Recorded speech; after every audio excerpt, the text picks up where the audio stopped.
y'all, it's your girl Amarachi. I'm in the back of a Waymo. These are self-driving cars that Uber kind of has been pushing out. Waymo, I believe, is under the Alphabet parent company, so that's Google's parent company. They've been working on this technology for a while, but it's now that they're kind of putting them out more. So here we are riding one of these Waymos. I'm gonna be commuting for maybe about 15-20 minutes. I haven't used a Waymo in the heart of downtown before, so I'm interested to see how it navigates a larger, I guess not necessarily larger commute, but just dealing with more cars all at once. So I'm really interested to see how that works. So let's go ahead and get started. Once again, we're here to bring the female perspective to automation. Let's go. All right, so we're gonna go ahead and start. Heading to White Windmill Bakery and Cafe. Please make sure your seatbelt is fastened. For any questions, press the call support button to speak with a rider support agent. All right, so already we're in the thick of it.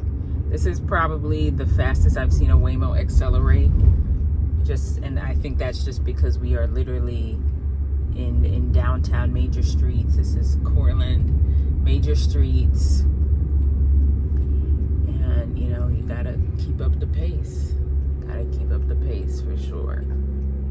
And the pros and cons, before I kind of list my own personal opinion, the pros and cons definitely depend on the individual. So if you're somebody who you're like, I'm gonna be a nervous wreck in a car that is not being driven by a human, then it's gonna be a con, right? Self-driving cars are gonna be a con because that's gonna increase your stress levels. If you're someone who's like, well, actually, I like just kind of chilling by myself, it's gonna be a pro, right? Being in this car. It really depends on you and your personal preference. But as I said before, I think there's benefit to both. So the first pro to using a Waymo is that they are generally clean. Like I found that the times I've used it, it's always clean, but there's like a standard of cleanliness that I can see with these vehicles that make me excited to ride them. The second time I rode Waymo, I noticed a little faint Mary Jane scent, but generally speaking, the car was still pretty clean. So I like that they've already kind of given you a higher standard of what you can expect by going inside of it. Similarly, there is, I've never seen any like dashboard signals, like, oh, there's something wrong with some part of the vehicle. So that's also something that I look forward to as well, that I can kind of count on it to be well maintained and clean for the most part. So that's a pro for me from what I've seen. The other pro is that they've done a really good job of making it very easy to follow. So you get into the car and it's already giving you instructions. You're able to see real time where you are, what the roads look like, other cars around you. So it really makes you feel comfortable because you're like, okay, this vehicle, this car is utilizing the most up-to-date technology to give me an experience that feels as if there's a driver here. So they do a really good job of doing that. And because of that, because it's easy to use, for me, it doesn't deter me to use it because I'm like, it's easy to use. I open up the app, I click the button, it unlocks it, and then from there, everything kind of rolls seamlessly. So that's another pro for me, is that it's easy to use. All right, so here the Waymo is going to make a unprotected left turn. It has made a few nudges forward to see if it can go, but it hasn't. And all right, other side is also clear. So like I said, it's doing a really good job. It's doing a really good job of simulating the actions and real-time decisions that a driver has to make. The biggest con of Waymo is the lack of social interaction. I know we're in the age of people being antisocial and blah, blah, blah, but if we really are being real, right? If we're being real about it, humans were made to interact with each other. Our ability to cultivate relationships, to have interactions, to have meaningful conversations is essential to us living a healthy life. Okay, so when you are isolated and you're not talking to anyone, that's actually taking away years of your life. That's just the reality of it. There's even research. There's research on this that isolation is akin to some very dark diseases. So you need that social component.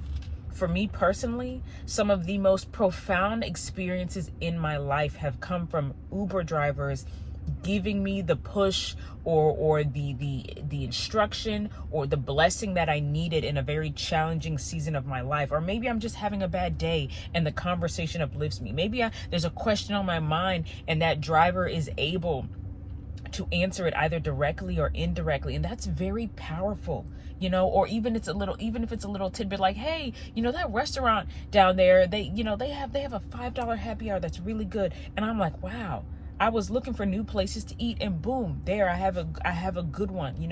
I've done so much connecting with people as well. Done so much connecting with people as well, right? So it is so crucial to have these instances in life where we are able to connect with people. When I first started working at my one of my old companies, I didn't have a car. I actually Ubered every day, and everyone in the office thought I was crazy, right? They were like, girl, get a car. But what they didn't realize was, one, it was actually cheaper because I did not have a car. No, I didn't have to worry about maintenance. So that's the gag. Sometimes it actually is cheaper to Uber everywhere, okay, versus have a car and have to deal with maintenance and all kinds of issues that come with the road. So that was number one. But number two, I was connecting with people, right? And when I had a business idea and I would launch it, I had an Uber driver actually pitch me. She went through the steps of how to pitch a business to people. We crafted an elevator pitch in that Uber ride. I mean, it's insane when I look at some of the profound insights that I've gotten from drivers, right? I was telling her, I was like, oh, this is my business. Da, da, da. She's like, girl, start from scratch. This is how you do it. This is how you do it. This is how you do it. And it was like, oh my goodness, So I have to be grateful for that. And I have to really emphasize that is a huge con of driving Waymo, is that you isolate people from connections they might actually really need. So for me, social interaction is very big, so that's a big con. And for that reason, that's why I don't advocate for a world or a culture or a civilization that is completely or mainly self-driving. I think you need to have a balance of both. Another con that I can see with Waymo that I have not personally experienced is that if there's ever an issue with the tech being used, I don't know how fast it would be. It would have to be rectified, if that makes sense. So if there's like a bug or something, or the system gets hacked, let's just be real, because we are in that age, I would be interested to see how fast it could get resolved. So that is a con I'm thinking of. Now you could counter that and say, well, people's cars break down, mechanical cars break down as well. So you could definitely use that to counter the initial sentiment. But I do think it's worth pointing out that at least if there's a driver at least can assess, hey, my car is kind of on the way out, so maybe I have to get a new vehicle, or they can strategize ways to get another vehicle versus and get a vehicle that works, versus if I'm out here in my Waymo, something happens to the grid, is the grid fortified enough so that if there is some cyber issue happening, I won't be affected. That's something to think about as well. As of now, I have seen that Waymo cars are able to make real-time decisions, and those real-time decisions are very similar to the ones that humans make while driving cars.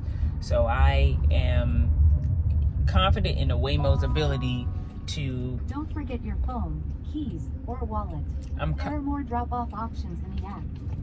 I'm confident in a Waymo's ability to make real-time decisions. However, I still believe that humans, there's a level of creativity, skill, understanding that this technology at the moment, I don't think it is quite on par with humans. So I still think there is a human component to these actions that is beneficial, is necessary, is needed, and is very helpful. So, all right, so I'm pulling up to my stop here. Thanks so much for watching. Let me know what you think about Waymo self-driving cars, and whether you think the pros and cons I listed are the only pros and cons. What are your personal pros and cons with this? Once again, this is bringing the female perspective to automation. Thanks so much for watching. I'll see y'all later.